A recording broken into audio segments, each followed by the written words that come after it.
आपने न्यूज़ में कई बार सुना होगा, इंटरेस्ट रेट कम हो गया, लोन सस्ता हो गया, अब इकोनॉमी को बूस्ट मिलेगा। लेकिन यहाँ एक कंफ्यूजिंग क्वेश्चन आता है। अगर लोन सस्ता है तो कंपनीज ज़्यादा इन्वेस्ट क्यों नहीं करती? जॉब्स और आउटपुट इमिडिएटली क्यों नहीं बढ़ते? यही पजल इस वीडियो का कोर है। सस्ता लोन, स्लो इकोनॉमी, ये कॉन्ट्राडिक्शन एक्चुअली कैसे पॉसिबल है? आज हम ISLM मॉडल के थ्रू समझेंगे कि रेट कट इकोनॉमी को कैसे अफेक्ट करता है और कब ये इफेक्ट वीक पड़ सकता है।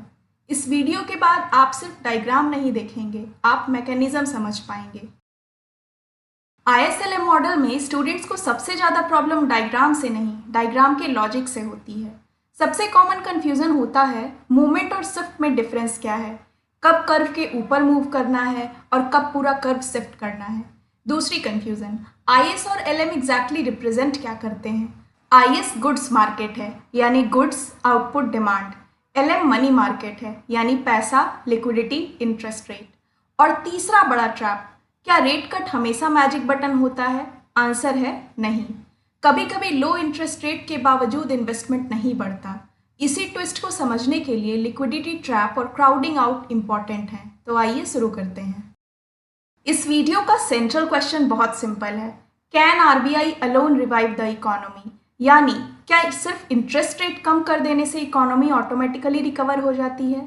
Answer depends on two markets, goods market and money market. Goods market का मतलब है इकोनॉमी में गुड्स एंड सर्विसेज की डिमांड और सप्लाई, ये IS कर्व से रिप्रेजेंट होती है। मनी मार्केट का मतलब है लोग कितना पैसा होल्ड करना चाहते हैं और इकोनॉमी में मनी सप्लाई कितनी है, ये LM कर्व से रिप्रेजेंट होता है। रियल इकोनॉमी का आंसर इन दोनों मार्केट्स के इंटरैक्शन में छुपा होता है। इसी इंटरैक्शन को ISLM मॉडल कैप्चर करता है। ISLM मॉडल को सिंपलेस्ट फॉर्म में समझें।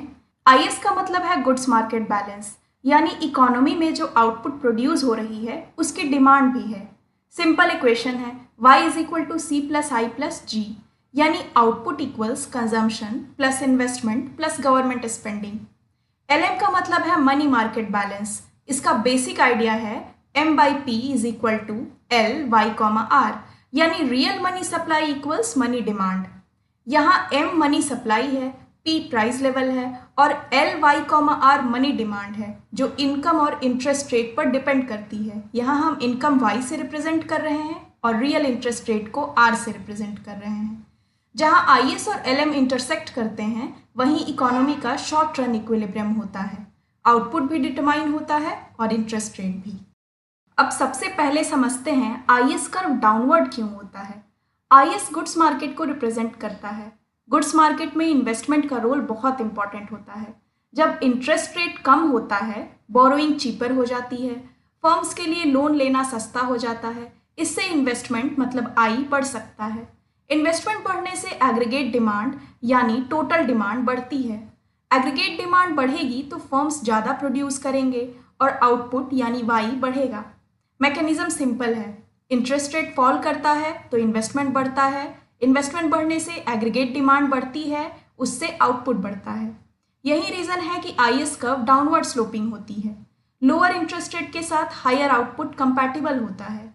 लेकिन यही एक हिडन ट्विस्ट है, इन्वेस्टमेंट सिर्फ इंटरेस्ट रेट पर डिपेंड नहीं करता, कॉन्फिडेंस भी मैटर करता है। ये बात हम आगे देखेंगे। अब LM कर्व को समझते हैं। LM मनी मार्केट को रिप्रेजेंट करता है। मनी मार्केट में बेसिक क्वेश्चन है लोग कितना पैसा होल्ड करना चाहते हैं। जब इकोनॉमी में इनकम यानी Y बढ़ती है, ट्रांजैक्शंस भी बढ़ते हैं, लोग ज़्यादा खरीद बिक्री करते हैं, फर्म्स ज़्यादा पेमेंट्स करती हैं, हाउस होल्ड्स ज़्यादा स्पेंडिंग करते हैं, इसलिए मनी डिमांड यानी कि MD बढ़ जाती है। अब अगर मनी सप्लाई फिक्स्ड है तो मनी डिमांड बढ़ने पर इंटरेस्ट रेट एडजस्ट होता है। इंटरेस्ट रेट बढ़ने से लोग कैश कम होल्ड करना चाहते हैं और बॉन्ड्स या इंटरेस्ट बियरिंग एसेट्स की तरफ शिफ्ट करते हैं। मैकेनिज्म है, जब आउटपुट बढ़ता है तो मनी डिमांड बढ़ता है, मनी डिमांड बढ़ने से इंटरेस्ट रेट बढ़ जाता है। इसलिए LM कर्व अपवर्ड स्लोपिंग होता है। हायर आउटपुट के साथ मनी मार्केट को बैलेंस करने के लिए हायर इंटरेस्ट रेट चाहिए होता है। अब जब IS और LM दोनों को साथ में रखते हैं तब हमें इकोनॉमी का बैलेंस पॉइंट मिलता है। IS-LM इंटरसेक्शन का मतलब है साइमल्टेनियस इक्विलिब्रियम। साइमल्टेनियस का मतलब दोनों मार्केट्स एक साथ बैलेंस में हैं। गुड्स मार्केट क्लियर होता है यानी प्लान डिमांड आउटपुट के बराबर है। मनी मार्केट क्लियर होता है यानी real money supply money demand के बराबर है। इस पॉइंट पर आउटपुट y0 और इंटरेस्ट रेट r0 डिटरमाइन होते हैं। इंपॉर्टेंट बात यह है ISLM long run growth model नहीं है, ये मेनली शॉर्ट रन मॉडल है जहां प्राइजेस रिलेटिवली फिक्स्ड या स्टिकी माने जाते हैं। इसी वजह से डिमांड चेंजेस आउटपुट को अफेक्ट कर सकते हैं। सो बेसिकली ISLM कर्व एक केनेशियन अप्रोच है। अब आते हैं पॉलिसी मैकेनिज्म पर। Suppose central bank easy monetary policy करता है यानी रेट कट या मनी एक्सपांसन के थ्रू इकोनॉमी को सपोर्ट करने की कोशिश करता है। ISLM डायग्राम में expansionary monetary policy LM curve को राइट या डाउनवर्ड शिफ्ट करती है। इसका मैकेनिज्म है मनी सप्लाई यानी M बढ़ता है, मनी मार्केट में लिक्विडिटी ज़्यादा हो जाती है, इंटरेस्ट रेट गिरता है, लोअर इंटरेस्ट रेट इन्वेस्टमेंट को इनकरेज करते हैं, इन्वेस्टमेंट बढ़ने से एग्रीगेट डिमांड बढ़ती है और आउटपुट यानी Y बढ़ता है। ये आइडियल टेक्स्ट बुक सिनारियो है।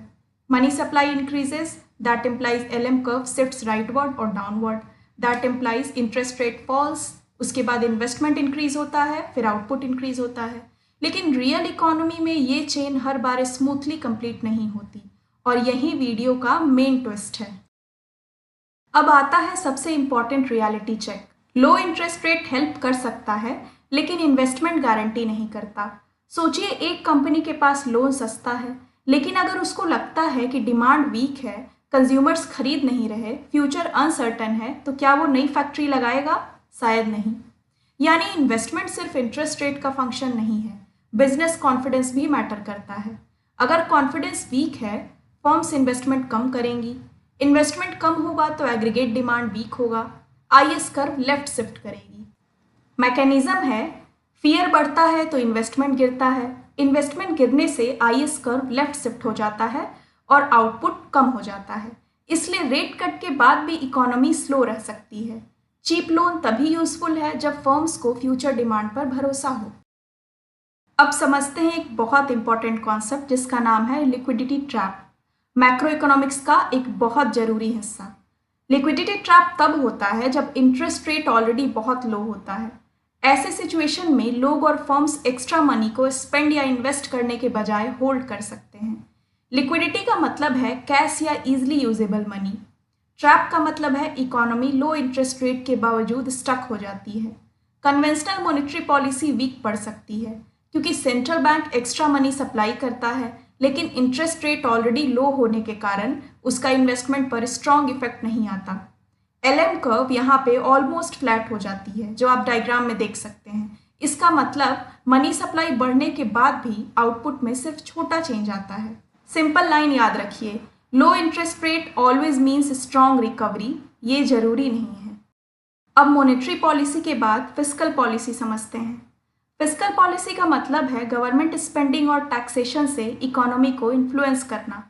जब गवर्नमेंट स्पेंडिंग यानी G बढ़ती है, एग्रीगेट डिमांड बढ़ती है, इससे IS कर्व राइट शिफ्ट करता है, आउटपुट मतलब Y बढ़ता है। लेकिन पिक्चर यहीं ख़त्म नहीं होता। हायर आउटपुट का मतलब होता है ज़्यादा ट्रांजैक्शंस का मतलब ज़्यादा मनी डिमांड। अगर मनी सप्लाई फिक्स्ड है तो इंटरेस्ट रेट बढ़ सकता है। Higher interest rate private investment को रिड्यूस कर सकते हैं, इसी को क्राउडिंग आउट कहते हैं। क्राउडिंग आउट का सिंपल मीनिंग है गवर्नमेंट स्पेंडिंग बढ़ने से डिमांड तो बढ़ी लेकिन हायर इंटरेस्ट रेट के थ्रू प्राइवेट इन्वेस्टमेंट पर प्रेशर आ गया, यानी वो रिड्यूस हो गया। यानी फिस्कल पॉलिसी पावरफुल हो सकती है बट उसके साइड इफेक्ट्स भी हो सकते हैं। अब एग्जाम पॉइंट ऑफ व्यू से सबसे इंपॉर्टेंट स्लाइड, मूवमेंट और शिफ्ट को कंफ्यूज मत करिए। मूवमेंट अलोंग IS तब होता है जब इंटरेस्ट रेट चेंज होता है। फॉर एग्जाम्पल इंटरेस्ट रेट कम हुआ, इन्वेस्टमेंट बढ़ा, आउटपुट बढ़ा, ये IS कर्व के अलोंग मूवमेंट है। शिफ्ट ऑफ IS कर्व तब होता है जब गवर्नमेंट स्पेंडिंग, टैक्सेस, कॉन्फिडेंस या ऑटोनोमस इन्वेस्टमेंट चेंज होता है। यानी गुड्स मार्केट के अंडरलाइंग फैक्टर्स चेंज हुए तो पूरा IS कर्व शिफ्ट करेगा। मूवमेंट अलोंग LM तब होता है जब आउटपुट या इनकम चेंज होती है। इनकम बढ़ी, मनी डिमांड बढ़ा, इंटरेस्ट रेट बढ़ा, ये LM के अलोंग मूवमेंट है। शिफ्ट ऑफ LM तब होता है जब मनी सप्लाई या लिक्विडिटी प्रेफरेंस चेंज होती है। ये स्लाइड इकोनॉमिक्स के एग्जाम्स के लिए बहुत इंपॉर्टेंट है क्योंकि क्वेश्चंस अक्सर इसी डिस्टिंक्शन पर स्टूडेंट्स को ट्रैप करते हैं। चलिए पूरा मैकेनिज्म 60 सेकेंड्स में रिवाइज करते हैं।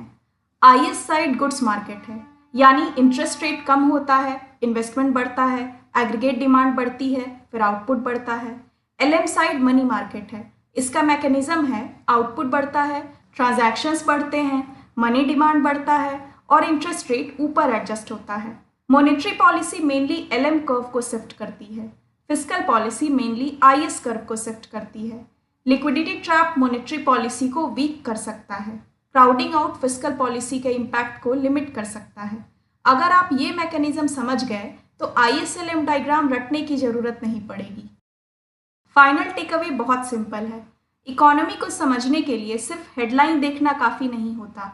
हेडलाइन बोल सकती है इंटरेस्ट रेट कट, लेकिन इकोनॉमिस्ट पूछता है इन्वेस्टमेंट रिस्पॉन्स क्या होगा, बिजनेस कॉन्फिडेंस कैसा है, मनी मार्केट का रिएक्शन क्या है, लिक्विडिटी ट्रैप तो नहीं है, क्राउडिंग आउट तो नहीं है। यही डिफरेंस है न्यूज़ सुनने और इकोनॉमिक्स समझने में। रेट कट इंपॉर्टेंट है लेकिन मैजिक बटन नहीं है। इकोनॉमिक्स को रटना नहीं, समझना है। Please subscribe to Arthniti explained. अगर आप चाहते हैं मैं किसी और टॉपिक को डिस्कस करूं तो आप कमेंट्स में मेंशन कर सकते हैं। मिलते हैं अगले वीडियो में एक नए इकोनॉमिक्स के कॉन्सेप्ट के साथ। Thank you.